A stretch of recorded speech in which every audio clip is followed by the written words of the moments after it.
Hi guys, welcome to another episode of Write From Us. I'm Karen. And I'm Kevin.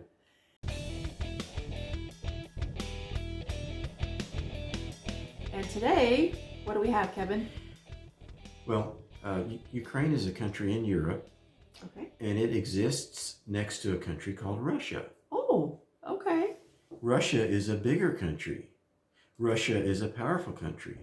Russia decided to invade a smaller country called Ukraine.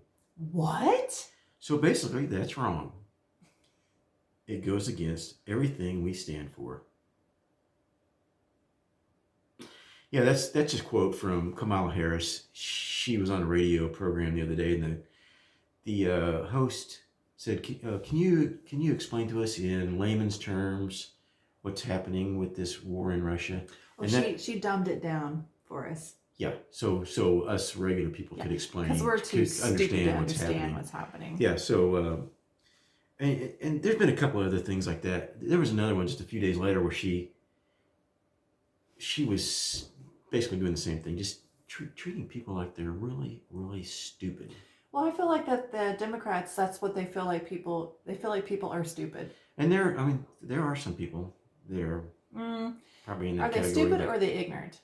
There's a difference. Well, ignorant. Because ignorance is you don't know. Yeah. But then again, they're not taking the initiative to find out. Yeah. So then that's stupidity. Yeah. So anyway, Kamala Harris got mocked for that. And basically, just there's been a few other speeches where she's said things like, the other thing she said the other day was, we'll take the possible and get it done, or something like that. Instead of saying the impossible, and we'll do the impossible, basically she's saying we'll do the possible.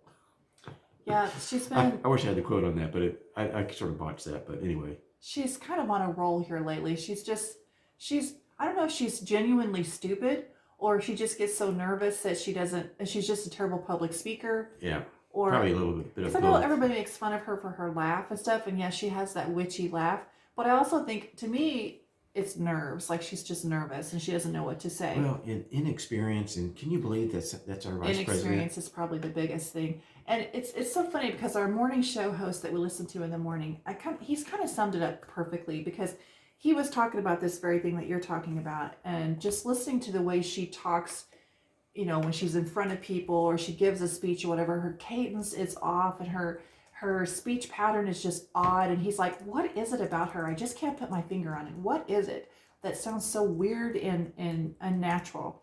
And he kind of pinned it. So you know how when you were in school you had to write a report on something, like a book report, let's say, and let's say that you didn't read the book, you just kind of went off the Cliff Notes version, but you had a word limit, not a word limit, you had a, what's the word I'm looking for? Time limit? No, you have to make it so long. Your report had to have been so many words in order to pad that report, because on something that you didn't really read, you just kind of kept regurgitating the same thing over and over again, or you kept saying the same thing over and over again, but in different ways. Kind of like word salad. Yes, definitely a word salad. That's one comment that a lot of people have had of her is she'll take the question that's asked her and just kind of turn it around and say the question again. Right. In her own words, not really ever answer the question. Right. Just to basically kill time is really what she's doing. Just to get people, and people be sitting there looking like, what did she just say? Yeah. It's so funny. It said this on this article in the New York Post. It's entitled "Kamala Harris Mocked for Childlike Explanation of Russia-Ukraine War." It says conservative critics laid into the vice president on social media Tuesday for her overly simplistic explanation of Russia's invasion of Ukraine, with one commenter comparing it to an episode of children's TV program Peppa Pig. Like she's talking to us like we're children. Like Dora the Explorer. And now, kids, can you say pan? I know. That would be different if she was speaking to a group of kindergartners or something, but she does this in front of world leaders. Yes. It's like... Yes, and I believe people like they're kindergartners or something. I believe even the Polish president made fun of her. Did you really? She goes, here's the quote that I was referring to a minute ago. We have the ability to see what can be, and then to make the possible actually happen. Wouldn't it be better to say, make the impossible happen or something like that. I don't know. It just seemed like that was kind of a weird thing to say. Make the possible actually happen. If it's possible, why do you have to make it happen? It's possible. Washington Examiner executive editor Seth Mandel described Harris's statement as terrifying. She just has a real inability to talk normally to people, Mandel noted on Twitter. Layman's terms doesn't mean assume the audience has never heard of Russia. Yeah, I think who said that? Who was saying that? It was the Washington Examiner editor. Yeah. Layman's terms just means don't answer the parallel trends of NATO enlargement and post-Soviet denuclearization in the 90s really set us on the path to the failed Minsk agreement, he went on. You may use without defining words such as Russia. Sounds like me reading off note cards in 5th grade, cracked a GOP campaign consultant Nathan Wurtzer. I'm proud to announce that my 9-year-old daughter was hired last week as VP Harris's speechwriter. Tweeted Manhattan Institute senior fellow Brian Riddle. Yeah, I mean, she's such an embarrassment. She's just an embarrassment. Okay, so anyway, I was really just going to cover that for a second and then talk about what's going on over there.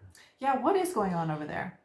You know, my only comment about this thing, I don't know, but my only comment is the people, you know, the news media and the politicians who have been lying to us about everything for the last couple of years, and really lying to us forever, but just, I mean, they've been in overdrive, lying to us for the last 2 years about everything. You know, all of a sudden everybody's just believing what they have to say about, you know, Putin's the bad guy and attacking this poor little small country. So I just think it's time to just kind of sit back and see what's happening, you know, and not believe everything that the news media is saying. I don't really have an opinion because I don't feel like we have all the facts. Something weird is happening. This came out of the blue and the media's going crazy about it, which I'm automatically suspicious of anything that they start going nuts about and start regurgitating one after the other. They're all copying each other. It's like, okay, Yeah. Did we not learn anything in the last 2 years when it comes to the media? Yeah. That they lied to you consistently and always, and they're always stretching the truth or omitting, you know, like key parts of the story. Yeah, and this thing that about all the biological research facilities over there that have been funded by the United States. Well, and then here's it's kind of interesting, and it's kind of you know, makes you curious as to maybe that's what's going on. You know, are they trying to cover for Dr. Fauci again? You know. Well, then I don't know if you guys have heard about the biolabs in Ukraine. It kind of makes you wonder if that's maybe one reason why I mean, it kind of makes you wonder when you read about this stuff, if Ukraine is actually the bad guys and Russia's the one going in there trying to like thwart them from doing something. I sort of think they're both bad. I don't know. They're both bad. I mean, there's been massive corruption in Ukraine, and that's what President Trump was trying to uncover, and that's what he got impeached for, was he was trying to uncover the corruption in Ukraine. And that's when, you know, the impeachment, was that the first or second one? I'm confused now. I don't know. It's all a blur. It's a blur, yeah. But anyway, one of his impeachments was over him trying to uncover the corruption in Ukraine. So is that what this is about? More of the same? And here's the thing. You don't know who to believe or what is really happening. So people like us are sitting around just trying to make sense of what is happening, trying to untangle this knot that the media does such a good job of putting together and then presenting to the world. And then as we're trying to figure out what's going on, because no one's telling the truth, then we're mislabeled as giving out misinformation. When we're just trying to make sense of the information that's out there currently. When's that going to start happening? When are they going to start labeling, just discussing about what's happening over there as misinformation? You know, is that already happening? It's probably already happening. I don't know, but you know, it's so crazy. Yeah, right now I'm just inclined to to think that whatever the news media says, I mean, after the last 2 years, if we haven't learned a lesson, whatever the news media says, it's like the opposite of what they're saying. So really, is true. the moral of this episode is, don't believe everything you see and hear from the media, because they've proven in the last 2 years, especially, that they can't be trusted. And I'm not just talking about the liberal media. I'm talking about all media. Every media outlet has some kind of spin, some kind of angle, kind of agenda. Yeah, I mean, it's come out that even Fox News was taking money from the government to promote the injections over the last 2 years. Right. So knowing that, you just have to take everything you hear and see with a grain of salt, and just stop reacting to what's being told you, and take a moment and try to figure out what is really happening here.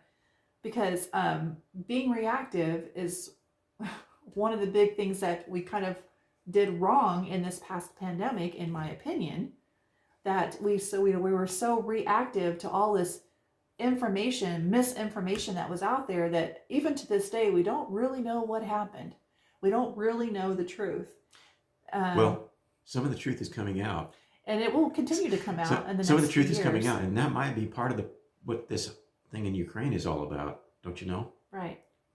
Trying to distract from the information that's coming out about all of the issues. But I'm really interested in finding out exactly if there are biolabs in Ukraine, and if that's kind of why the fighting is happening. That's not even questioned at this point, because that person from the State Department that was being interviewed by Marco Rubio, she said it. Yeah.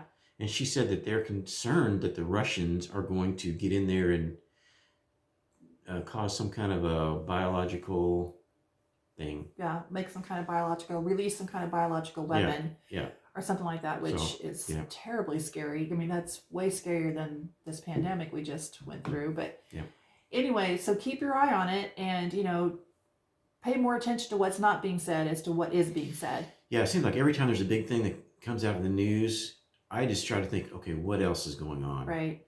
Because they've got this big thing that they're sensationalizing, and then just look around and see what else is happening. Right. Like, they're releasing information about side effects of certain medical things that have been happening over the last year. Right. So you pay attention to what's not being said. And they're releasing 10,000 pages of documents between Pfizer and the FDA, showing 9 pages of issues. And how they're now requiring young, healthy athletes to get an EKG before competing in sports. That's interesting, isn't it? That has nothing to do with anything, though, that's been happening over the last. I mean, it's just coincidence. Right. Yeah. So anyway, that's about all I had to say about that. Okay, well, once again, we're just, the whole goal of us bringing this to your attention is just to let you know there are other news articles out there, other news sources you can check into. Don't take our word for it. You look into it for yourself, and just, take everything you hear with a grain of salt, and don't jump to conclusions. And maybe eventually we'll get to the truth. All right. Thanks for watching and listening. Okay, thanks, guys. See you next time. Bye.